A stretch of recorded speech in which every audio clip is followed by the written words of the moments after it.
Pulang kampung, Margin Wihirem main sepak bola bareng ibu-ibu, tampil mengenakan daster. Sejak menikah dengan Ali Syakib, Margin Wihirem semakin sering menjadi pusat perhatian. Karenanya tak heran jika apapun yang berkaitan dengannya seringkali ramai menjadi perbincangan. Terbaru, Margin Wihirem jadi perbincangan usai ramai beredar video terkait dirinya di media sosial. Rupanya beredar video saat Margin tengah main sepak bola. Menariknya Margin Wihirem bermain sepak bola bersama dengan sejumlah ibu-ibu. Tampaknya, Margin Wihirem tengah berpartisipasi dalam lomba Agustusan. Pasalnya dalam video, Margin terlihat bermain sepak bola di sebuah perkampungan. Margin pun tampak ditemani oleh Ali Syakib saat berpartisipasi dalam bermain sepak bola. Uniknya, Margin Wihirem tak mengenakan baju bola. Ia justru terlihat mengenakan daster berwarna hitam. Ia pun terlihat memakai sepatu berwarna senada. Ya, kendati mengenakan daster, Margin Wihirem rupanya tetap bermain bola dengan baik.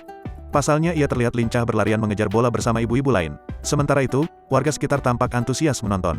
Tampaknya, Margin ikut bermain bola saat pulang ke kampung halamannya. Karenanya, ia terlihat tak segan berbaur bersama warga setempat. Diketahui, Margin Wihirem merupakan artis sinetron sekaligus model yang cukup banyak dikenal.